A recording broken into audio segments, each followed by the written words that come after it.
Democratic Senator Kyrsten Sinema has become the face of centrism here in the United States.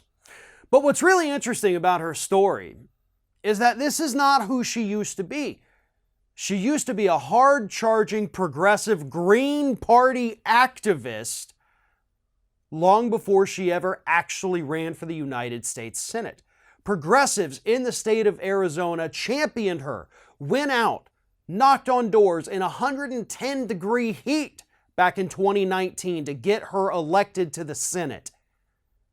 And now, according to a new report from the Daily Beast, these same activists who helped put Sinema in charge now believe that she is simply trolling them, as one of them put it.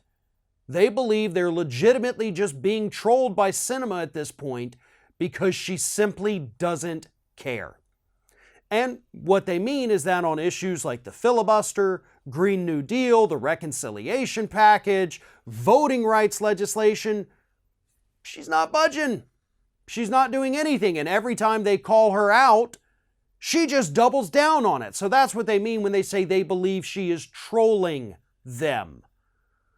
You know, what's really funny is in the early days of this year, 2021, when we got the new Democratic Senate sworn in, all the focus, including my own focus, was on Joe Manchin. We all believed that it was definitely going to be Manchin. He was going to be the worst one there. We were always going to have to attack him and get him to move. And let's be honest, he has been horrible. But Sinema, her emergence as the new target is what truly is interesting here, especially given her background. We expect this from Joe Manchin. We know that Joe Manchin is not a big environmentalist. He loves coal. You know, he likes corporations. His daughter was running Mylan Pharmaceuticals when they jacked up the price of EpiPens, got hauled before Congress to testify about it. Yeah, we know who Joe Manchin is. And the problem is a lot of folks in Arizona, again, those who campaigned for her, went door to door to get her elected. They thought they knew what they were getting to. I have to read this quote.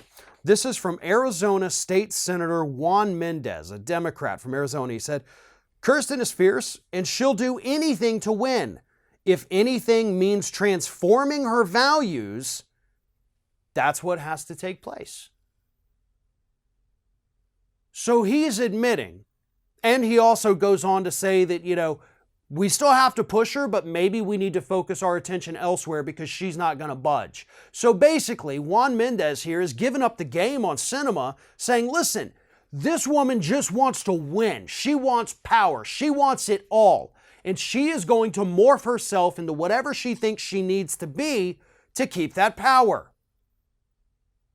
Now, I don't know about you, but I think that is a terrifying statement to hear from somebody who knows this person. That, oh, yeah, first of all, you can't change who they are. Second of all, they don't even know who they are because they'll continue to just change like a chameleon into something that, you know, benefits them personally. Here's the other thing about Sinema that everybody needs to realize. Her approval rating in the state of Arizona is roughly 50%. Now, admittedly, that poll's a little old, but there's not necessarily new polling on her because she's not up for re-election, so pollsters are not wasting their time polling constituents about her. But Mark Kelly, her Democratic counterpart in the state of Arizona, 79% approval rating. So yes, all of this obstruction being carried out by Sinema is having a negative effect on her career. So the question I keep asking is, what is her end game here? You're screwing yourself over. You're pissing off your constituents. The people who got you elected do not support you anymore, and they will not come next election. You're setting yourself up for a progressive primary challenger. So what's your end game here, Kyrsten? Because from where I'm sitting, I can't make sense of any of it.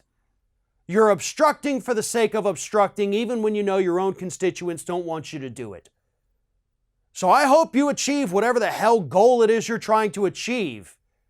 And then hopefully after that, the good folks of Arizona get you out of the Senate because clearly you can't be trusted. Ring of Fire has fresh content 7 days a week, so if you want to be reminded about it, don't forget to subscribe to the channel, hit the little bell to be notified every time a new video goes up.